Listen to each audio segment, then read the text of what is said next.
Happy Monday. Welcome to our Fiery Embers show on the Everyday Athlete Podcast Network. This live show is not one that is going to bring you the latest tip on how to increase your VO2 max, but it will make you laugh, which might have some cardio benefits. So stick around and get to learn more about our guests outside the world of swim, bike, and run. Today, I am being joined by Michael Brydges. Michael has just returned back from Tokyo after racing the Tokyo Marathon just for this show. I'm just kidding. Or am I? Anyway, before I bring Michael on, check out the Everyday Athlete Podcast Network on your favorite podcast platform. We have a variety of shows, which means there is something for everyone, from music and food to human interest stories of everyday athletes overcoming obstacles to reach their finish line. Be sure to subscribe, rate, and review. And now on Spotify, you can comment on our network so that we can continue to bring great guests like Michael to our shows. So without any further ado, let's get Michael on to our Fiery Embers. Hey, Michael, how are you? Good. How about yourself? I am fantastic, man. Ever since I came across your account on Threads, I've been just enamored with who you are as a person, and interviewing you for a feature on our website really allowed me to get to know you better. So thank you so much for your time prior. Thank you so much for your time now, and I'm hoping more time in the future. Of course. No, I really appreciate you taking time to speak with me. It means a lot to me. So you're a New York City kid, and so we're just going to jump right into the food of New York City, and we're going to do a random list of things. Pizza or bagels, which one wins? Pizza. I'm not sure if you've been to L&B Spumoni down in it's almost near Coney Island, but I have not. That place has been there since the Great Depression, actually. And it was actually recommended to me by an Uber driver of all people while I was driving somewhere in Brooklyn. And he just raved about it. And so I finally found it and we went, and my God, every time my wife and I are in the city, we want to go back, but it's just so far south in Brooklyn that we're just like, one day we'll go. But we used to, when we lived in South Brooklyn, I'd say like every month it'd be like, L&B Spumoni, because they also make their own homemade ice, Italian ice, and it's just during the summer, it's phenomenal. Does it come in a little cup with the little wooden spoon like the old school days that you get at the grocery store? It does. Oh, that is heaven. All right, what's the go-to slice when you're there? Although they only do pies, and they do a regular pie, but then they have this, it's almost like an upside down pizza Sicilian, and so it's kind of like the cheese is underneath the sauce. It's not deep dish pizza, but it's just I can't even describe it. Now I want to go back to New York and just go right now. You got me drooling, dude. So one of our community members, he's out in Pennsylvania, posted about a mustard pie. Have you ever heard of this before? No, I have not. So I think he's near Philly. James is his name. He says that between the crust and the sauce, they put like a layer of spicy brown mustard. Then they put the sauce, and then they put the cheese over top. And he says that the tanginess from the mustard just makes it outrageously good. So I might have to give that a shot one day. It sounds sounds weird, but no, I love spicy mustard, so maybe I like it. Pizza or cannolis? I mean, I'm a pizza guy. Just more than likely, whatever question you ask about food, if the pizza's involved, it's probably going to be pizza. I'll switch it up then. Cannolis or Chinese food? I mean, New York Chinese food is just like so much better than anywhere else in the country. So, I mean, I probably would have to say Chinese food. Chinese food or a pastrami sandwich? I'll be honest with you. I don't know if I've ever had one. What? I know. What about corned beef? I'm not sure, actually. My wife may have made it for me before, but I don't think I've had it in the city. We might have to run you down to Katz's for a moment then. Chinese food or a knish? Ooh, there's one of those by my house now. It's probably still Chinese food. The wonton soup is just hits different. It can't be beat, dude. Like when I tell people about Chinese food, I live in LA now, but when I tell people about Chinese food in New York City, it's like, it's unmatched. It really is just unmatched. We went to a place, we lived in Phoenix, called Jade Palace. And it was the first time I've ever had fried rice that has come close to New York City. And it was so good. My wife's face just burst out in laughter because it looked like I was having an experience when I was eating it. Like it was so damn good. Just brings you back. Just brings Yep. you back. Have you ever heard of bulletproof Chinese restaurants in like the Bronx and like the outer boroughs? It sounds familiar to me. So when I've mentioned this before, people are like, what are you talking about? I'm like, it's literally the restaurant is behind a bulletproof glass. Yep. And they have like a lazy Susan so that you put your money on the lazy Susan. They spin it around with your food so you can't get in. I didn't know that was what it was called. I had those when I used to live in Flatbush. Yeah. I always call them bulletproof Chinese restaurants, but the food that comes out of those places is it's unbeaten, undefeated. Especially if you go there often enough where they know what your order is and they know how to cook it just perfectly. Exactly. That's exactly right, man. You got to become a fixture at the restaurant. You walk in, you don't even have to place an order. Exactly. There is a restaurant, pizza joint in Seattle called Bambino's, and I would go there every Friday, and I would walk in, and they would be like, "Here you go," because I would order it and then just pick it up, and they would be like, "Hey, here you go." Like they didn't even have to ask me my name anymore. They knew exactly what it was that I wanted. I used to work at the World Trade Center, and this is going to sound so weird, but when I was trying to lose weight and my doctor was like, you need to eat healthier, I was like, okay, I'm going to go to Subway and I'm going to basically get a vegetable sandwich. And it became literally a daily thing. I would eat it every single day for lunch to the point where I would walk in. There could be a line out the door. They would see me and they would just start making my sandwich. And then I could just jump in line in front of everybody. It was one of the only places where I felt super special. I remember it was for a little bit. I moved to Florida to be with she was my fiance at the time, to be with her family, and then we moved back up to the city. And I went back in. It had to be maybe 8 months later. I walked in and I was ordering my sandwich, and the woman was like, "Okay, what do you want?" And then she looked up. She's like, "Oh my God!" She remembered you? Yeah, she was like, "I'm so glad you're okay." It's awesome. You need to go back into the city one day and get a picture in front of it. That would be iconic. It was in a subway station. Like you walk down the stairs to the entrance to the subway station, and they shut down that whole area for renovation. So I think they moved it, but the last time we went, it was just all boarded up, the whole stairway, and I was like, I am so sad now. Like all the memories probably went flying through your mind, man. Exactly. While we're on the topic of food, you've just came back from Japan. What was the best thing you ate while you were over there? Oh my God. My wife and I are obsessed with this ramen place over there called Ichiran, which it's kind of almost it's like a chain restaurant there where they have them all over Japan, but there's only, I think there's one in Manhattan, there's one in Brooklyn. There's two in Manhattan. So I think there's three in New York City, and I think that might be it over here. But they make everything fresh every day. They have like a secret spice creation that they have, and it is just incredible. And over there, you get like a whole bowl with ramen and everything. You can get eggs with it. You can get pork, whatever you want, and it's like $8, and it's huge. And then because I was carving up for the marathon, I was getting that, and then you can order refills for the ramen noodles. And so I would get I think the day before the marathon, I got the bowl ramen, and then I got 2 full refills of the ramen. And my wife was like, "Can I curse? Is that?" Yeah. She was like, "How the fuck are you eating all of this?" And I eat fast, so she's still in her first bowl, and I'm just gulping it up like crazy.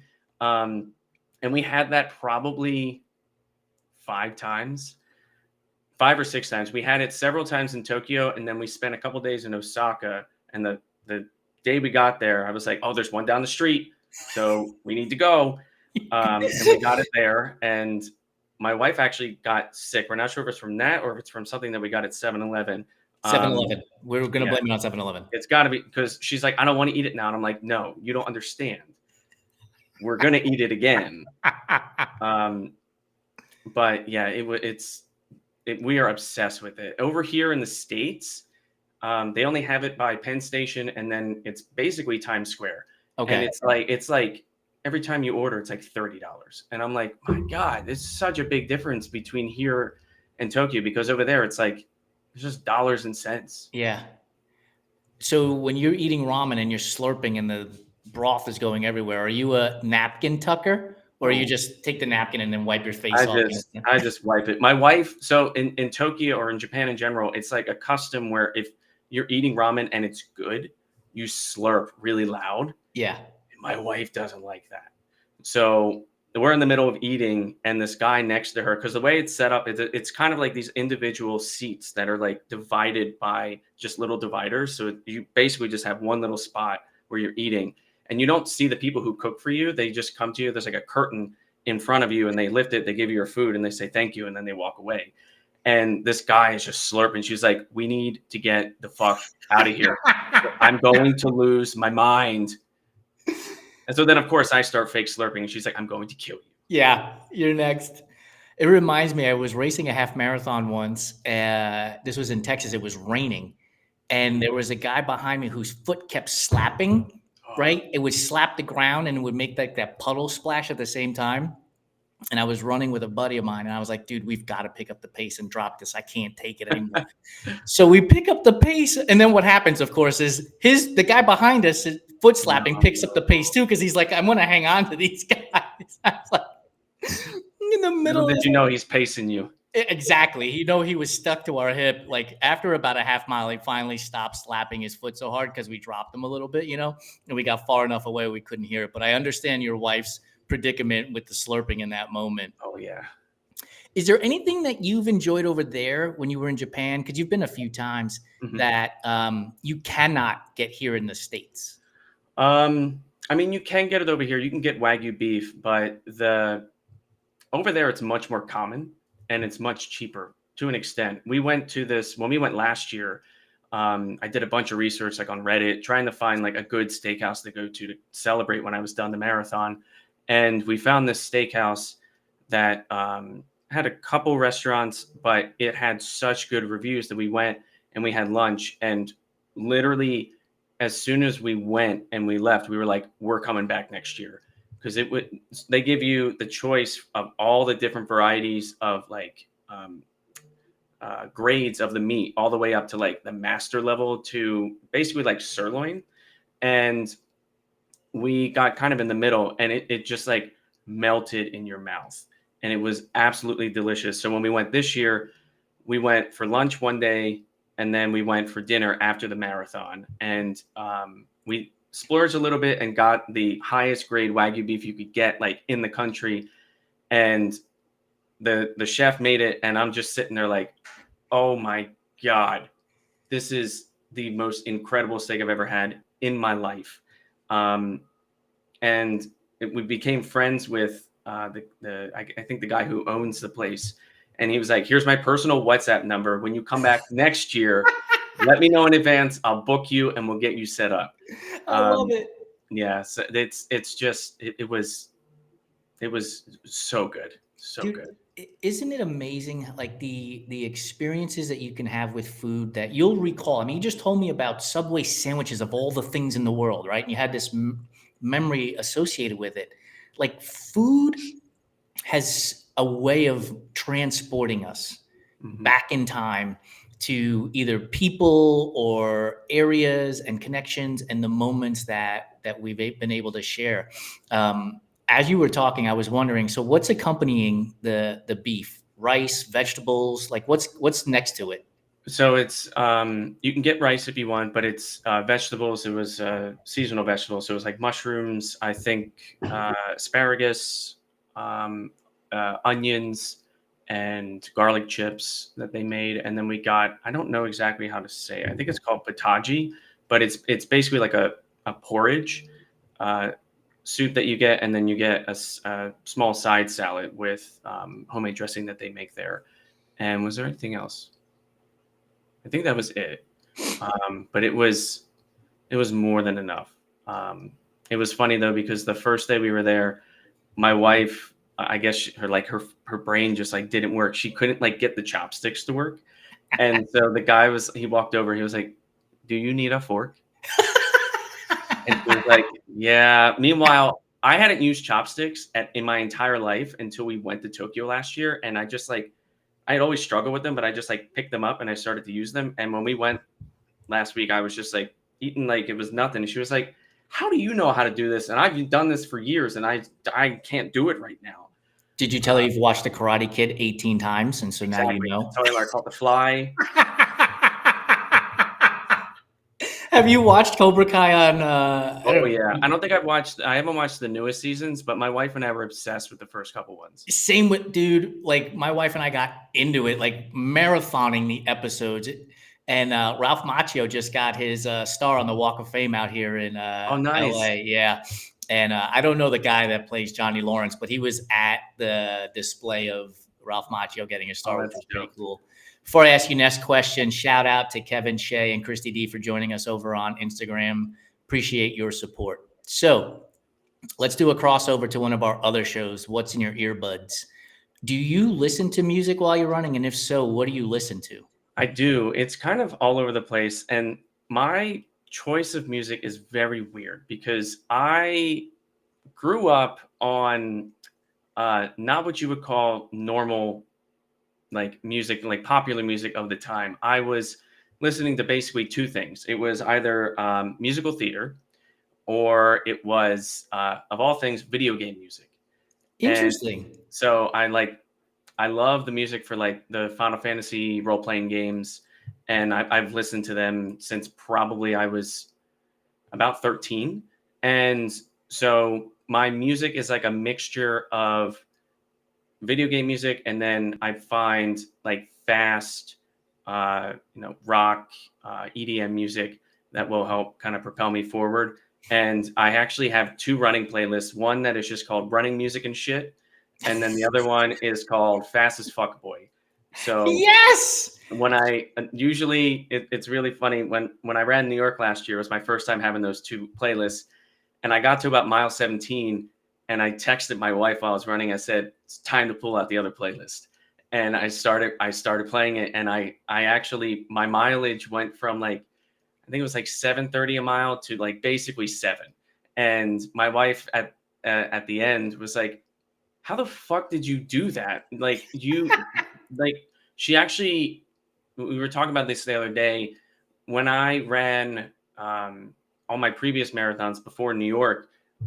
She told me, she's like, I would be able to take my time. I could like go get breakfast and do whatever I wanted, and then like mosey my way over to the finish line to meet you and get pictures or a video of you. But after Tokyo last week and then New York, she was like, I don't have any time now because you finished so quickly now that I have to like rush to the finish line. And these last two marathons have been the first marathon, well, Tokyo last year kind of. But basically, like the last two marathons have been the first marathons where I've just like not been injured or had any issues at the end. Like I just finished and then I just keep walking.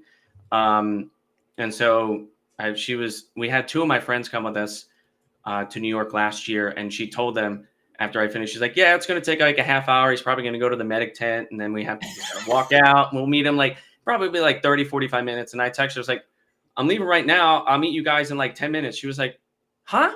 What are you talking about? Oh, so out of curiosity, you're running a 7.5 to 7 minute mile. When you're texting, how many spelling errors are in there? Any? Yeah, a lot.